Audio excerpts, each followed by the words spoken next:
But anyways, let's move now into the 76ers talk. Shout out to Jake, our patron, a big 76er fan. He's crying a little bit. Well, he was excited, now he's crying. Hold on, he still should be excited. They're on a 9-game win streak, secured a playoff position. They're currently 4th in the Eastern Conference at 45 wins.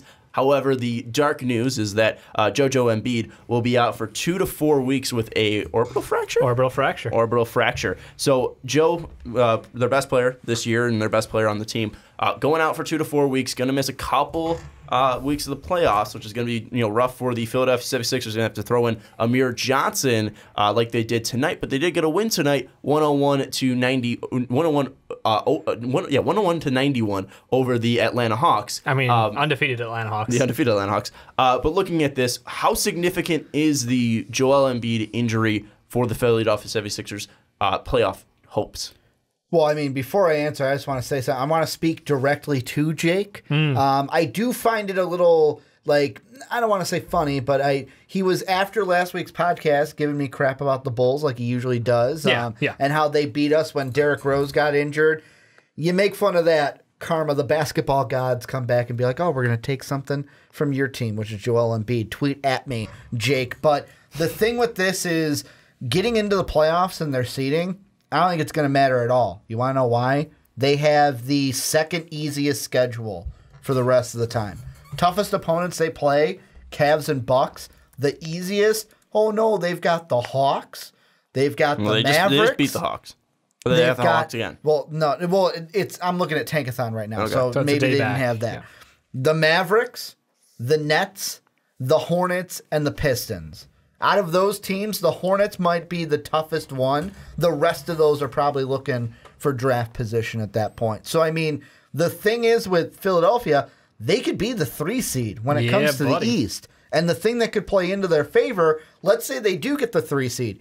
Yeah, they get a Washington team, which I wouldn't overwrite the Washington Wizards and say, like, oh, they're going to go through it. But if they can beat them, then they could possibly get a Celtic team to where, oh, we don't know what we are going to get from a Kyrie Irving if he will be back by that time. We don't know the timetable exactly for Kyrie. I'd rather be the 3 seed playing Boston than the 4 seed winning against the Pacers and going against the Raptors. And most likely at that point, Joel will be back by the time they reach the second round. Yeah. So obviously it's going to be massive, that Cleveland game that they have coming up, I believe, I just had the date, coming up on April 6th. That's going to be a massive game. If they win that game, it's going to help them get to that 3 spot, which is going to give them the Wizards team. However, Dave, do you think the Wizards are a tougher matchup for the 76ers, or do you think the Pacers are? Do you think they should be playing for that 3 seed, or do you think what should be the direction here? Because obviously you're not going to have to narrow, having home court. Right. You're also going to have to navigate Joe's injury. So you want the easiest first round. You might set yourself up for a difficult second round,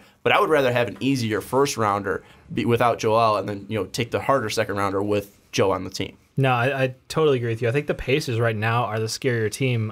Vic has been balling out. I think that they've got good size on their advantage. Like without Joel Embiid, like Miles Turner can kind of take over a little bit. They can stretch the floor out. They've got good weapons. Honestly, the Wizards without John Wall have been very hit or miss. One of the last 5.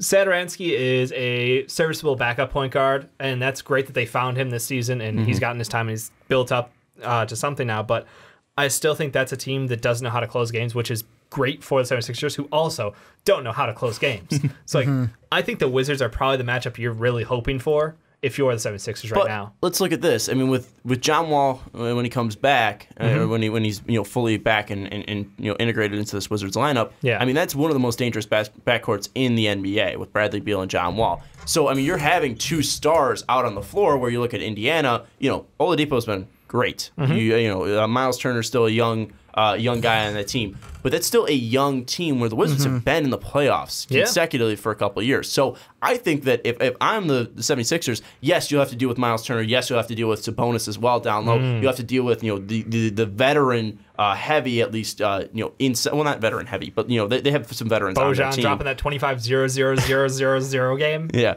That's pretty baller. But, they have veterans like Al Jefferson. They have veterans like Trev Book. They still have Darren Collinson as well. Thad Young. I mean, like, they have more of a savvy team. But again, it's they're better players in the Wizards, like John Wall and Bradley Beal. They have that experience together in the playoffs recently. Where again, this Indiana team, they weren't in anyone's mind of making the playoffs this year. So if I look at the Philadelphia 76ers, I would probably want to go up against the Indiana Pacers just because you're matching up experience levels there. Everybody eats. I mean that phrase right there. Wizards, right? I would say if I had to pick between the two, give me the Pacers. And I'm going to give you the fan side of me first, and then I'll give you the maybe controversial side. I'm going with a prediction that I made from the beginning of the year. The fan side of me, go play the Pacers, be the 4 seed, because the Heat are going to overcome the Wizards to get the 6 seed, and we're going to see LeBron D. Wade first round of the playoffs, see if the Heat can overcome the Cavs. I just want to see that from a fan. LeBron, I know you're watching. I just want to see from a fan perspective of that series of the Heat trying to overcome the Cavaliers. Also, an interesting question out there. Remember what I said at the beginning of the season? No. I said that the Bucks would play the Raptors in the playoffs, and who would win that series? Bucks in 6? The Bucks in 6. So you can get the 4, play the Pacers, and if you beat them, there's a chance you might not even see the Raptors because the Bucks and Giannis could overcome them, and you're playing the Bucks in the second round then, and let Cleveland and Boston fight it out in the second round. I mean, seeing the 1-8 would be crazy again. I mean, it's a very rare sight seeing that 8 over 1. Yeah, the last one to do it was Golden State over Dallas in 2007, right? No, I thought that the 76ers did it to us when Rose got injured. That's right. Yeah. So I try to block out that memory from my life. I don't remember. Was the Grizzlies Spurs a 8-1 too? It was a 2-7. Yeah, that's right. That was a 2-7. I think it was just the fact that the Grizzlies beat the Spurs. Yeah. I don't think it was. Which was insane. It was a crazy upset, but I think. Yeah, so I think you're right about the 76ers beating the Bulls. But, I mean, again, that's a rare sight, seeing an 8 over a 1. So, but again, looking at it, and not just to disrespect Toronto, but, again, we looked very highly on Milwaukee. And Milwaukee hasn't been the same team. At the start of the year, really firing Jason Kidd, we thought it would do more, but it really hasn't. The pickup of Eric Bledsoe, we thought would be nice, but, it, again, hasn't changed that dynamic too much. Malcolm Brogdon's been hurt as well. But still, having Giannis, having that star, you look at that 8 through 5, the biggest star on any of those teams is Giannis, and we talk consistently. Basketball is a game of stars, and having the biggest star probably in that matchup over DeRozan, over Lowry, in Giannis might play a huge factor into that series. So I think that again, not only would I rather play the Pacers because I'm more inexperienced, but again, you might have the ability to play that Bucks. Tougher team. And I did look it up. It was 2011. Grizzlies were the 8. Overcame the Spurs in 6, and then took the Thunder to 7. Yeah. That was the year that That was the year that Dirk beat LeBron and the Heatles in the finals. Yeah, I'm just saying the 1-8 almost happened last year as well. For those who don't remember, Rajon Rondo almost schooled the Celtics. Yeah, but that aside, it didn't happen though. We were weird. I was cheering for it. It should have happened. That's the point. I don't know, guys. I think that maybe guess if you're looking at Pacers, Wizards, Heat, because yeah, those are the 3 potential teams. I guess Bucks could, jump up depending on what happens. They are all came back to the Wizards right now. That's the thing. I think the Pacers are locked. For me, the Pacers are locked at 5. It's what's going to go on. It's a 4-game jump. That's what I'm saying. Yeah, what's so who do you want to play out of those 4 teams at the bottom? No, I'm going with. I think that the Pacers are locked at 5. So yeah, they're locked at 5. But that's the thing. It's who do you want to play? Because you have the easiest schedule for the rest of the year. Well, I mean, so if you guys win out. But right now, they're a 500 team without Embiid in the regular season up to this point. And maybe it's because I'm looking at no matter how the 6, 7, and 8 play out. Well, really, no matter who's at the 6 or the 7, I still think Cleveland and Boston move on. It's that standpoint of, do you want to play one of those top teams, or do you want a possibility of playing the Bucks? Because really, are the Bucks going to move up to 6 or 7, or are they going to stay behind the Wizards and Heat and be at 8? Yeah, I mean, that's out of those teams, I would probably go with the Heat are a team. That's the problem. They play team ball, and the Heat have the 3rd easiest schedule. They're gritty. That's a team that I would not want to play in the playoffs. The Bucks, Giannis, I don't want to play in the playoffs. Their defense is atrocious, which is the one good thing about them. Jabari is still instant offense, even though he's not been 100% since he's come back. He's still a weapon on offense. Honestly, I just keep going back. I'm Wizards, Pacers. Either one of those matchups is exactly what you want as the 76ers.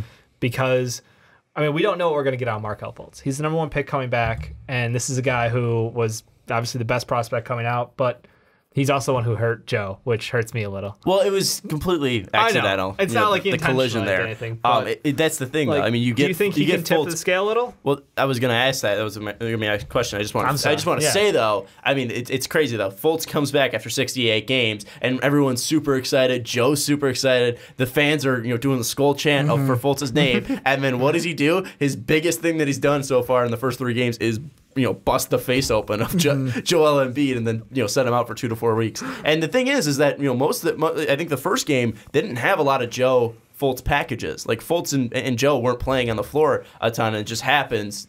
One of the first times that they're out on the floor together, collision. That high pick and roll, man. Yeah. So I mean, it was rough to see, but I think it's a valid question. I was going to bring him up just because you do get Markelle Fultz back, a guy that isn't still 100%. It doesn't look like he's 100% out there just because he hasn't played basketball at a level like this. Since he left, and even then, he was still brand new to this level. Mm-hmm. But one thing that I've seen out of Fultz is the aggression. He's not afraid to attack, which is something that's been great. He's been a little afraid to shoot. Hasn't taken any outside shots yet. But again, he's trying to build up that confidence still, and maybe a little bit too blindly. Again, taking shots when he's very in close quarters. Mason, I think one of the Plumlees stuffed the hell out of him. Yeah. In his debut. But still, the aggression's been nice. His speed has been off the charts. He's a player that does a lot for this team, and he's looking defensively pretty good as well, which has been very impressive in the past 3 games. But I don't know if it tips the scales with Joe being out. I think it's beneficial. That's the thing, is but you're still tossing out Ersan Ilyasova, who had a great game today. Again, it was against the Hawks. Mm-hmm. And Amir Johnson, who grabbed 11 boards. But again, Amir Johnson being severely overpaid and hasn't had a great season at all with the money that he's deserved. So looking at it, I don't think it tips the scales. I think it's beneficial, but it's not hurting. It's not helping in the right way. Do you think they can get through the first? Do you think they can survive the first round without Joe? Yeah. Because really, okay, and that's the question, was because up to this point, like I said, they've been a 500 team without Joel Embiid. Mm-hmm. So going into a series where you've got to win 4 games, can you take 4 games off the Pacers? Can you take 4 games off the Wizards or the Heat? And that's where I start to question, because TJ McConnell's dropped minutes because of this, which is probably for the best, because he's kind of, I think a lot of the problem was Amir Johnson, him together is just awful offense. You get no good looks, and that's fine. Markelle, like you said, the aggression looks good. He's smooth as hell going to the basket. And he's got, his shot count early on has been really high. I didn't expect him to be a focal point of that bench unit coming back. But, 13 shots in his first game back. That sort of sets a precedent. He did fire up a couple in garbage time, but yeah. Yeah, well, that's the thing. It's you want him to get comfortable shooting again, because that was always the concern. So I think with him back, and I think the lineups that they could roll with Ben and him at the 2 can be really good. But do you want to do him and Ben at the 2, 1 and 2? No, yeah. Well, but offensively, but we haven't seen him be able to shoot.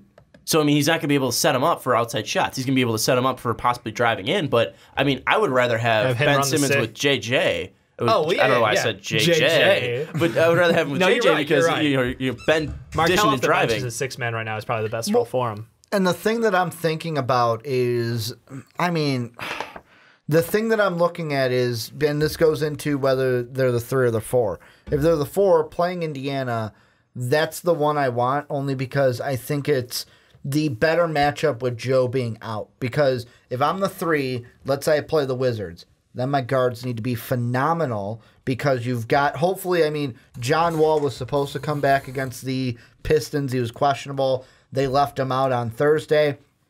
I'm assuming he's going to be back, ready to go for the playoffs. You got Bradley Beal, John Wall that they can work with. I don't know if I want to put my young guards up against that.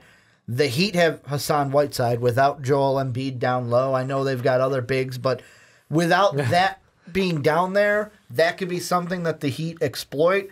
And then the Bucks have Giannis.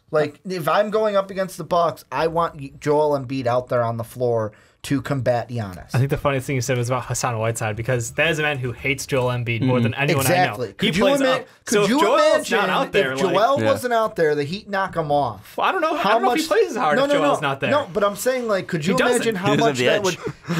How bad would that piss off Embiid that the 76ers would lose to Hassan Whiteside with Joel not being out there? He'd be shitposting all day. He'd be on Twitter during the game. Yeah. During the game, he'd be on his posting times he's posterized Whiteside. Times he's blocked him, just saying I got your back when I just don't think Embiid gets it up without Joe out there to compete against. Yeah. I don't think he has that level of passion.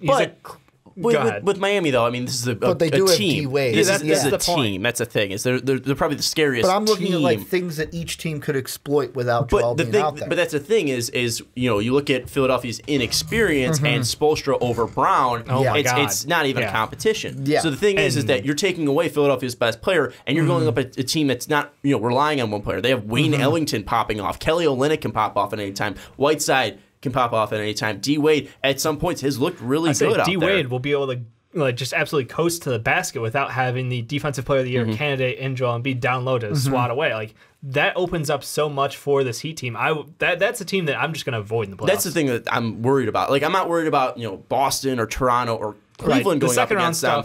But it's these younger teams. It's the Philadelphias. It's the Pacers. Just because the coaching matchup is off the charts right there. Because Spoelstra's going to win anything. He's going to beat the 76ers. He's going to beat the Pacers. He's going to beat the Bucks. He's going to beat the Wizards as well. Just because he has that coaching edge. And honestly, I know this is like the segment's about the 76ers, but I'm thinking right now about the Cavs because they could switch with the 76ers. If I'm LeBron and the Cavs, give me the 4 seed. Give me the 4 seed, us against Indiana. I know we can beat them with the best player in the world.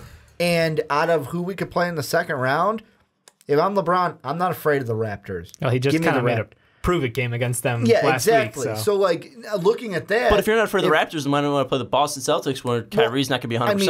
I mean, if I'm the Cavs, I pretty much in my head have a stronger idea about the Cavs winning against the Pacers and Raptors, to where it's like, all right, Philadelphia, have the 3rd seed. We will give you the 3rd seed because we're going to be in the Eastern Conference Finals no matter what. But I'm saying, like, again, you're saying that Toronto's an easier matchup, but again, you're going to get Kyrie at his weakest when he's coming back, and that would be in the second round. You're not going to Kyrie's going to be playing games in the second round. If he's able to get to the third round, he's going to be more healthy. I'll ask you this question, retorting to that: would you rather play Kyrie in the second round, or would you rather have Kyrie go up against 2 teams, possibly one of those being a Joel Embiid returning to a 76ers team, and then get the Celtics after going through that gauntlet, then just playing them in the second round? I'll let the Celtics play the 76ers with Joel Embiid before them playing. I'm confident the Celtics can beat the 76ers with Joe. I mean, like the thing is that Boston that could be a toss-up. I don't. Boston's got so many people out, though. But Boston still is a great team. And we're talking about an experienced coach. We're talking about an experienced team. Oh, yeah. And we're also talking about, again, a team. The thing is with Philadelphia, if you're able to take away Joe, Ben Simmons has been great this year, but he's not a great scorer. I mean, again, he's going to be able to drive to the basket. We're relying on Ersan Ilyasova, Marco Bellinelli, Dario Saric. JJ to pull out the old JJ's dropping 20-point games all the time. But that's the thing. If you're putting JJ Redick's usage up, I mean, JJ's able to hit shots from the outside, but how much can JJ win you a series? That's what I'm saying. And with they've surrounded Ben with great shooters pretty good shooters in that respect. Bellinelli, Ilyasova, JJ Redick. Yeah. But again, it's a team that still has a turnover problem. You're relying on largely on Markelle Fultz, who again, like Jason Tatum's a rookie, but Jason Tatum's been here. Tatum's been around the Celtics for such a long time, and again, he's healthy. Isn't he going to be like second most minutes for like a rookie or something? Some crazy stat. So they're going to have these players that are young but also very experienced. So again, I would rather take the Celtics when they're at their weakest, which would be in the second round when Kyrie Irving's not 100%. And I would rather be able to take 2 games from him when he's not 100%. And you put that pressure on him early and force Kyrie to take over a game when he's not 100%. I'm not worried about the Toronto Raptors, because you just consistently beating them in the playoffs, even though this Toronto Raptors team is a better version of the teams that you've been playing in the playoffs. Still, this is a team that, again, for the Cavs, I don't know how this is turned into a Cavs conversation. We'll rear back to the 76ers. Playoff thing, too. Yeah, we'll rear back to the 76ers here. But, again, it's just the fact that I would rather attack Kyrie when he's at his weakest. Yeah. So I think that if I'm the 76ers or if I'm Cleveland, I'm fighting for that. It would be the 3 spot just so I can have the ability to take on Kyrie when he's at his weakest. So, and that would be the Celtics when they're at their weakest as well. But with the 76ers, are we confident in their ability to possibly get to the Eastern Conference Finals? Or is it first round and then when you're going up against a Boston, Toronto, or Cleveland, that's when you're probably going to get kicked out? I'm going to say if they are the 3...